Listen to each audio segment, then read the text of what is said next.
하나님께서 약속의 말씀으로 이 땅에 사는 수많은 인류들을 향해 갖가지 은혜의 약속을 약속하셨습니다.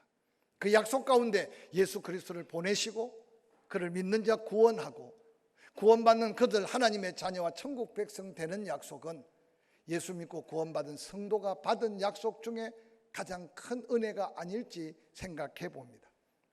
약속대로 예수 그리스도를 이 땅에 보내주셔서 온 인류의 죄를 대속하기 위해 십자가에 달려 죽으시고 또한 부활하시고 성천하시면서 약속한 성령을 약속하신 이후에 그들이 마가의 다락방에 성령 충만함을 받는 그곳이 놀랍게도 가야 할 천국의 모형 같은 이 땅의 아름다운 교회의 탄생은 은혜 시대에 우리에게 얼마나 큰 축복인지 모릅니다. 예수 그리스도께서 피 뿌리시고 부활하시고 약속한 성령을 덧입은 그들은 곳곳에 교회를 세웠습니다. 초대교회가 세워져 갈 때 사랑하는 예수 그리스도 그 사랑하는 교회들을 향한 당신의 마음을 증거했던 말씀이 바로 초대교회를 대표하는 7 교회들에게 편지의 서신으로 그들에게 말씀해 주셨습니다. 때로는 칭찬도 있습니다. 때로는 격려의 말씀도 있습니다. 그러나 때로는 책망하며 하나님의 심판에 대한 경고적 말씀도 있습니다. 놀랍게도 아시아의 7 교회 그 대표적인 교회들을 하나하나 부르시고 그 교회를 향해 주신 그 말씀을 요한계시적 말씀 요한계시록에 기록하여 다시 우리에게 읽히게 하신 것은 우리 개인뿐만 아니라 각 지역교회 우주적인 예수 그리스도 안에 있는 교회들을 향한 예수 그리스도께서 다시 오시기 전 주시는 메시지가 아닌가 생각해 보면서 이 풍성한 열매를 맺는 가을에 세상의 열매 맺히고 땅의 끝 수확하는 감격도 기쁨이지만 예수 그리스도께서 우리 심령 한 사람 한 사람 우리 가정 한 가정을 살피면서 이전보다 더 나아진 영적인 그 아름다운 성숙함이나 심령에 거두어들 하늘에 신령한 은혜로 인하여 하나님께는 영광이고 우리에게는 더한 감격과 감사로 이 가을을 장식하는 믿음을 갖기 위해 오늘 이 본문의 말씀을 다시 묵상해 봅니다.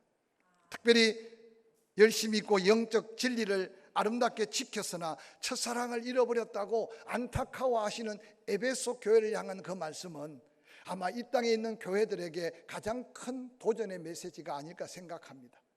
힘들게 신앙을 지키고 교회를 지키고 자기의 사명을 따라 살아 열심도 있어요. 이단에 빠지지도 않았어요. 그런데 예수 그리스도를 만난 그 첫 경험 속에 그 감격을 잃어버린 채로 첫사랑을 잃어버리고 방황하는 영혼들은 없는가? 에베소 교회 성도들을 향한 이 편지는 우리의 심령에 다시 한번 도전의 메시지가 아니었나 생각해 봅니다. 뿐만 아니라 믿음을 지키고자 환난 가운데 묵묵히 특별히 믿음을 지키고자 세상 모든 것을 잃어버리고 가난도 마다하지 아니하여 세상 사람들이 볼 때는 조롱거리가 되고 때로는 가난하다고 손가락질 받았던 그들인데 예수님은 그들을 향해 책망하기보다는 칭찬만 하시면서 세상이 너희를 어떻게 보느냐에 관심 갖지 말아라. 내가 너희를 바라볼 때 사실 실상 너희는 부요한 자다고 칭찬받은 서문화 교회는 우리가 다시 본받아야 할 믿음의 거룩한 모습이 아닌가 생각해 봅니다.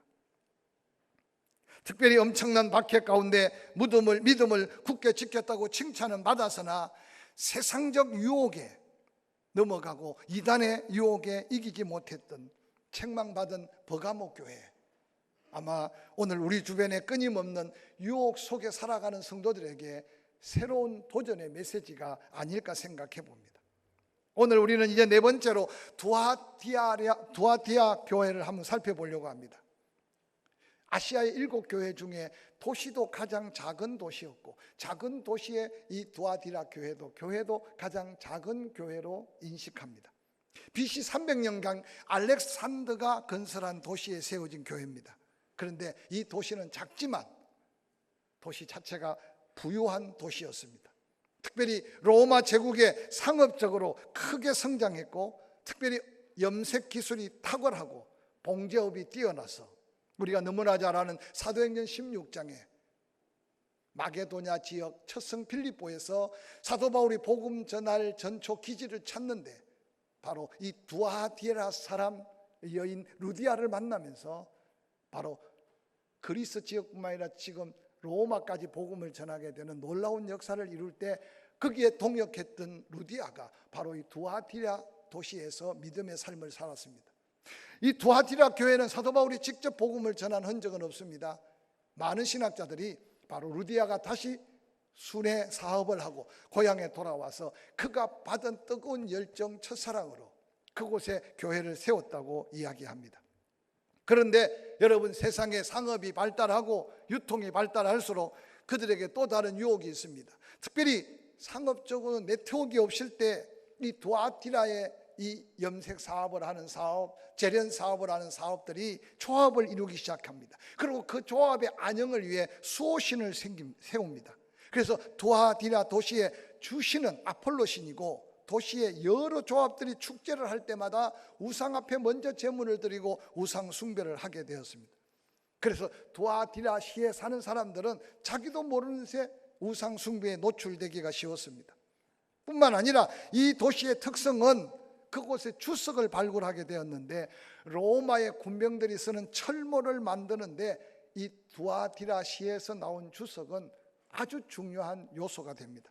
그래서 로마 군인들이 쓰는 철모를 만들어서 납품을 할 정도로 아주 산업성을 가진 도시가 두아티라 도시입니다.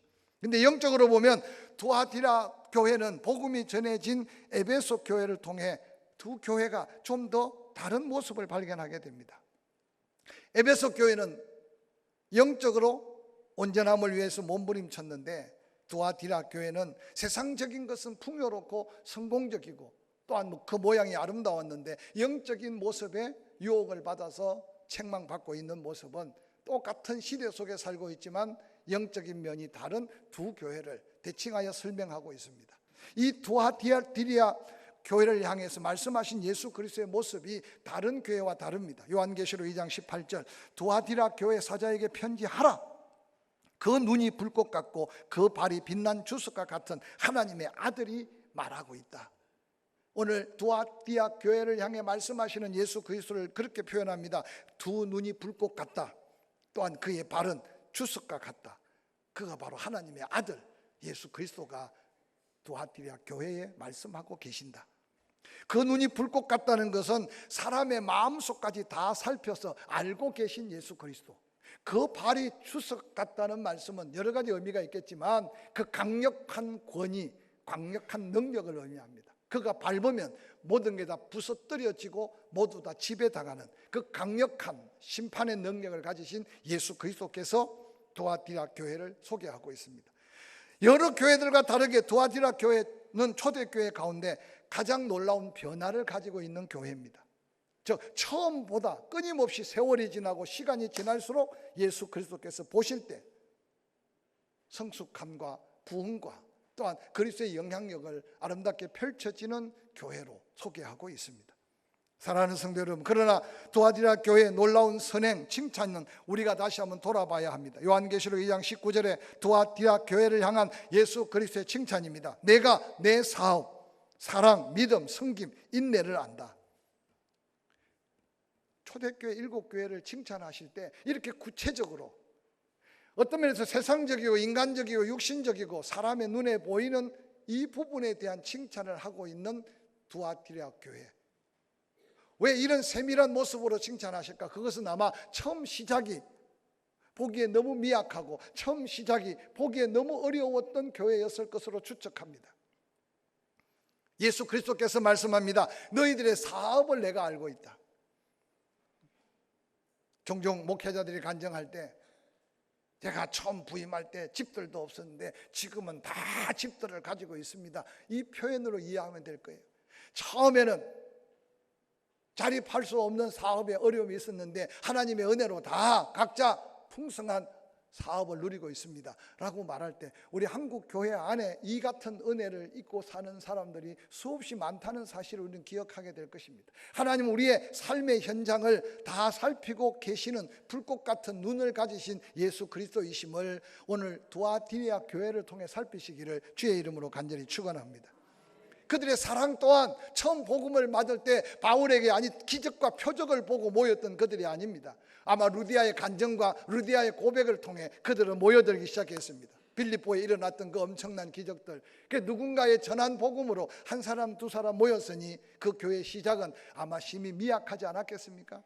근데 그들은 모여서 예수 그리스도의 사랑을 배우는 대로 그 사랑이 더 뜨거워지고 그 사랑이 더 풍성해지고, 할렐루야, 그 사랑이 더 넉넉해져서 예수 그리스도께서는 두아디라 교회 성도들의 사랑의 성숙함과 사랑의 풍요로워짐을 보고 계셨다는 거죠. 뿐만 아니라 그들의 믿음, 섬김, 인내를 내가 안다. 그러면서 예수님은 처음보다 시간이 지날수록 그 나중이 더 부흥되고 그 더 성숙하고 더 아름답고 더 칭찬할 만하다는 이 말씀은 오늘 우리의 지난 날을 한번 돌아보게 하시고, 오랜 세월, 10년이 지나고 20년이 지나고 30년이 지난 세월 속에 내 모습은 어떻게 변했는가, 내 가정은 어떤 은혜를 입고 있는가. 그래서 이 한 주간의 삶을 뒤돌아보면 볼수록 후회하고 절망하기보다는 처음보다 지금 너가 더 아름답고 더 영광스럽고 더 자랑할 만하다는 이 칭찬이 이 가을에 여러분 가슴 속에 하나님 앞에 받은 은혜의 열매 맺는 저와 여러분이 될 수 있기를 주의 이름으로 간절히 축원합니다. 세월이 지날수록, 시간이 지날수록 더 아름다운 믿음의 역사를 간직한 교회, 두아디라 교회. 그들은 믿음을 행함으로, 또한 그 행함은 믿음의 역사를 남겨서 예수 그리스도 앞에 칭찬받고 있는 이 모습은 우리가 도전해야 될 영적 모습인 것을 기억하시기를 간절히 축복합니다. 할렐루야. 이어지는 요한계시록 2장 20절에 안타깝게도 그러나 내게 책망할 일이 있다. 자칭 선지자라는 여자 이세벨을 내가 용납함이니 그가 내 종들을 가르쳐 깨워 행음하게 하고 우상의 제물을 먹게 하는도다. 또 내가 그에게 회개할 기회를 주었으되 자기의 음행을 회개하고자 하지 아니하였다고 책망하고 있습니다. 이 이세벨에 대해서는 남한국 북한국이 갈라질 때 시므리 족속의 정책을 정치하는 집단을 무너뜨리고 오므리가 북한국 이스라엘의 왕권을 잡습니다. 그리고 오므리의 아들이 아합입니다. 이스라엘의 제7대 왕으로 등극합니다. 그 아합 시대 때 북한국 이스라엘이 가장 번영합니다. 제가 늘 강조하지만 여러분, 번성하고 번영하고 잘 되는 게 꼭 축복만이 아니었습니다. 군사력이 강력했습니다. 그리고 이웃에 있는 변방을 다 지배합니다. 조공을 받습니다. 그리고 삶의 풍요로움이 넘쳤습니다. 그런데 그때 아합이 여러 왕후가 있었지만 저 시돈 땅에 바알을 주신으로 섬겼던 엘바알의 딸, 바로 이 이세벨이라는 공주를 아내로 삼으면서부터 북한국 이스라엘은 엄청난 재앙의 도시로 바뀌어져 갑니다. 이세벨이 시집을 오면서 바로 그곳에서 섬겼던 바알과 아세라 목상을 가지고 와서 사마리아 성에 상아궁을 짓고 화려함을 자랑했던 아합의 그 왕궁에서부터 이 바알과 아세라 목상을 섬기는 수많은 사제들을 키워갑니다. 그래서 전국에 바알과 아세라 천지가 되어버렸습니다. 온 이스라엘 백성들은 은혜는 여호와 하나님께 받고 도리어 바알과 아세라 목상의 신전에 제물을 드립니다. 그리고 그 제사장들은 그곳에 여사제들을 두어서 제물 가지고 제사를 지내러 온 이스라엘 백성들을 그늘 나무 밑에 때로는 다른 음침한 곳에서 행음을 하게 해서 우상의 제물을 먹게 하고 육체적으로 간음하게 하는 엄청난 죄악을 짓게 합니다. 그때 엘리야를 보내서 그 백성을 여호와께로 돌이켰지만 놀랍게도 초대교회 이 이세벨과 같은 잘못된 교리를 가지고 초대교회를 흔들어 놓고 있는 이 거짓 선지자들을 그들이 아무 구별 없이 받아들였다는 것이 오늘 두아디라 교회를 향한 책망의 메시지였습니다. 오늘 우리의 마음을 빼앗고자 있는 이 이세벨은 어떤 모습으로 다가올까요? 하나님께 은혜는 받았는데도 모든 그 풍요로움이 바알로부터 왔다고 강조합니다. 그 화려함과 그 거짓된 논정에 믿음까지 다 빼앗기고, 그래서 북왕국 이스라엘 아합 왕 때 온 이스라엘 백성들은 거의 다 바알에게 제물을 드리고 아세라에게 제사를 드렸습니다. 엘리야가 외치기를 나만 혼자 남았다고 할 정도로 영적 사명 가지고 갈멜산에서 불을 끌어내리고 그 바알과 아세라 목상을 섬겼던 850명의 그 사제들을 모조리 다 목을 쳤습니다. 여러분, 북왕국 이스라엘의 바알과 아세라 목상을 섬겼던 자들이 850명이었을 때 남왕국 유다 예루살렘 성전의 제사장의 숫자가 460명밖에 되지 않았다고 합니다. 비교할 수 없는 더 화려하고 더 풍요로운 같이 보이는 거기에 매혹된 이스라엘 백성들. 오늘날 우리의 심령에 파고드는 갖가지 유혹의 물결이 얼마나 우리를 가난하게 만들고 가련하게 만들고 때로는 죄악 속에 방황하게 만드는지를 한번 돌아보시길 바랍니다. 여러분 마음의 근심이 어디서부터입니까? 여러분의 마음의 불평과 원망이 어디서부터입니까? 과연 성령의 감동 따라 사는 삶의 은혜 속입니까? 아니면 나도 모르게 세상의 전통, 문화, 환경 갖가지 받아들이지 말아야 될 그것에 내 마음을 다 빼앗기고 살고 있지는 않는지 한번 돌아보시길 바랍니다. 야고보서 4장 4절 행함을 강조했던 야고보는 이렇게 외칩니다. 가늠한 여인들아, 세상에 벗된 것이 하나님과 원수됨을 알지 못하느냐? 그런즉 누구든지 세상과 벗이 되고자 하는 자는 스스로 하나님과 원수가 되는 것이라고 말합니다. 구약 성경의 간음은 육체적인 간음도 간음입니다. 그러나 영적인 간음을 더 강조합니다. 하나님보다 우리 마음을 더 빼앗아 버려서 우상이나 세상에 빠져버리는 영적 상태를 간음이라고 말합니다. 그래서 세상과 벗된 것이 하나님과 원수되는 간음 중 영적 간음의 엄청난 죄악이라고 증거합니다. 조심스럽게 도전해 봅니다. 여러분의 사명보다,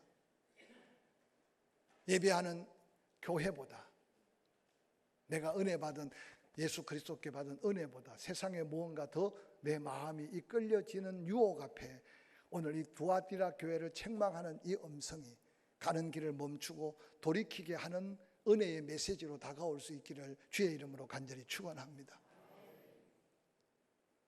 잘 강조하면 길을 막을까 봐, 듣기 싫을까 봐 말하지 않을 뿐이지요. 일주일에 6일 동안 우리를 지키시고 보호하시고 축복하시면서 우리의 모든 삶을 다 맡겨주셨습니다. 근데 주일날 하나님 앞에 그 감격한 마음으로 만나보자고 하는데 6일도 모자라고 7일도 모자라고, 그러면 밤을 낮삼아서 무엇을 위해, 누구를 위해 그렇게 바쁘고 분주하게 사는지 끊임없이 오늘 두아디라 교회를 책망하시는 예수 그리스도의 음성에 귀를 기울이고, 내게 준 시간 중에 하나님 앞에 구별할 시간을 도적질하지 않는 믿음의 결단을 갖고 삶의 돌이킴이 거룩한 예배의 성공자로 설 수 있기를 주의 이름으로 간절히 축원합니다. 뿐만 아니라 두아디라 교회 성도들에게 책망하기를 회개할 기회를 놓쳐버렸다. 21절, 또 내가 그에게 회개할 기회를 주었다. 그런데 자기의 음행을 회개하고자 하지 아니했다. 예수 그리스도를 통해서 구원한 우리를 하나님은 그냥 세상 속에 마음껏 다니게 내버려 두지 않는다는 거죠. 끊임없이 하나님께서는 책망하십니다. 회개하라고. 회개라는 말이 듣기는 쉽겠지만 예수 믿고 구원받은 성도에게 축복의 단어라는 사실을 기억하고 여러분과 좀 친해지시기를 주의 이름으로 간절히 축원합니다. 내가 잘못된 방향으로 가고 있을 때 예수님은 때로는 그 길을 막으시거나 그 길을 돌이킬, 그래서 우리가 내비게이션을 틀고 가다 보면 요즘 얼마나 친절한 아가씨가, 어떤 사람은 아저씨도 있지만 제 차 아가씨는요, 제가 가까운 길로 가면요 그 길이 아니라고 계속 자기가 안내하는 길을 갈 때마다 돌아가래요. 우회전해서 다시 가래요. 그래도 세상 길은 내가 알기 때문에 가까운 길로 가면 결국은 그 길로 가지만 하나님의 뜻은 내 뜻과 달라서 내 가고 싶은 대로 가다 보면 그게 사망이고, 내 가고 싶은 대로 가다 보면 그게 멸망이고, 내 가고 싶은 대로 가다 보면 그게 저주의 늪이라는 사실을 우리는 알지 못하기 때문에, 그래서 회개라는 것은 성령께서 감동하시고 말씀이 내게 주어질 때 돌이켜서 본래의 자리에 하나님의 뜻에 맞춰 다시 갈 수 있는 것이 회개라는 사실을 기억하시기를 주의 이름으로 간절히 축원합니다. 기도해야 될 자리에 있어야 되면 기도하는 그 자리에 끊임없이 성령께서 감동하시면 와서 기도해야 돼요. 그러면 응답하신단 말이에요. 할렐루야. 회개치 않는 그들을 향해 엄중한 심판을 말씀합니다. 저는 이 말씀을 읽으면서 너무 부담이 됐어요. 요한계시록 2장 22절, 볼지어다 내가 그를 침상에 던지겠다. 그와 더불어 간음하는 자도 만일 그 행위를 회개하지 아니하면 큰 환난 가운데 던지겠다. 또 내가 사망으로 그의 자녀를 죽이겠다. 모든 교회가 나는 사람의 뜻과 마음을 살피는 자인 줄 알게 하겠다. 내가 너희 각 사람 행위대로 갚아줄 것이다. 22절 23절은 오래 설명을 붙이고 싶지 않아요. 우리에게는 일어나야 되지 않을 심판의 엄중한 경고이기 때문에. 그러나 우리 주변을 한번 살펴보시기 바랍니다. 불꽃 같은 눈동자로 살피시는 하나님, 끊임없이 성령으로 감동하실 때 칭찬받는 그 자리에서 혹이라도 책망받을 자리가 있으면 돌이키지 않을 때 하나님이 심판하시겠다는 거예요. 그를 침상에 던지겠다는 겁니다. 하나님 사랑하는 자에게 잠을 주시는데 깊이 잠들 수 있는 평안한 침대 같으면 얼마나 좋겠습니까? 근데 오늘 여기 이 침상은 내 마음대로 내 뜻대로 할 수 없는 중한 병에 들어서 병실의 침대에 던져지는 심판을 오늘 말씀해 주고 있습니다. 뿐만 아니라 회개하지 아니하기에 자녀를 죽이겠다는 거예요. 하나님은 구약 성경에 보면 부모의 죄를 자녀에게 묻지 않습니다. 그러나 때때로 천대까지 죄를 묻는 적도 있습니다. 그런데 두아디라 교회를 향해 얼마나 하나님의 안타까운 마음이었으면 너희들의 허물과 죄를 답습하는 자녀들 그들까지도 내가 사망으로 죽이겠다고 선포하고 있는 이 말씀은 그들을 사랑하는 사랑의 크기일 것이고 그들을 회개하기를 기대하는 하나님의 마음이 아닌가 생각해 봅니다. 행한 대로 갚으시는 하나님 앞에 다시 한번 우리의 삶의 거룩한 도전이 이 가을에 영적 은혜의 풍성함으로 감사의 제목과 하나님 앞에 더한 헌신의 고백이 열정이 회복되는 저와 여러분이 될 수 있기를 주의 이름으로 간절히 축원합니다. 마지막으로 그들을 격려합니다. 그 심판의 무게가 너무 크니까 두려워 떨까 봐 24절 두아디라에 남아있어 이 교훈을 받지 아니하고 소위 사단의 깊은 것을 알지 못하는 너희에게 말한다. 다른 짐으로 너희에게 지울 것이 없다. 이웃이 그 심판을 받고 형제가 그 심판을 받을 때 너무 두려워하지 말아라. 네가 지금 믿고 있는 그 믿음, 네가 지금 행하고 있는 그 믿음을 굳게 잡고 내가 올 때까지 그 믿음을 지키면 다른 짐을 지어주지 않을 것이다. 다른 심판은 없을 것이라고 위로합니다. 여러분, 이 위로가 다시 한번 우리의 새로운 힘을 얻는 도전이 되기를 주의 이름으로 간절히 축원합니다. 뿐만 아니라 이기는 자, 믿음에서 승리하고 그 믿음을 굳게 지키는 자에게 놀라운 약속을 주셨는데 만국을 다스리는 권세를 주는데 철장 권세를 허락해 주시겠다는 거예요. 휘두르면 다 부서지고 휘두르면 다 무너지는 예수 그리스도께서 그렇게 약속하셨어요. 하늘과 땅의 모든 권세를 내게 주셨다. 그러면 너희는 가서 제자를 삼아 아버지와 아들과 성령의 이름으로 침례를 주고 내가 너에게 분부한 놀라운 복음의 말씀을 지켜 행하도록 하면 내가 너희와 항상 함께 하겠다고 하셨습니다. 오늘 두아디라 교회에 약속한 이 약속은 예수 이름의 권세, 예수 그리스도를 통해 주어질 놀라운 은혜를 약속하고 있는 말씀입니다. 할렐루야. 혼자 고통받고 괴로워하지 마시고 예수 이름으로 구하면 시행한다고 하셨으니까 예수 만나 기도하고 예수 이름의 능력으로 다시 한번 승리의 영광을 하나님께 돌리는 이 가을이 되기를 주의 이름으로 간절히 축원합니다. 마지막으로 새벽별을 주리라고 말합니다. 이 새벽별은 상징적인 의미가 있는데 칭찬과 영광의 상징입니다. 예수 그리스도께서 다시 재림하셔서 나타나 통치할 때 그분이 새벽별이라고 말씀하셨습니다.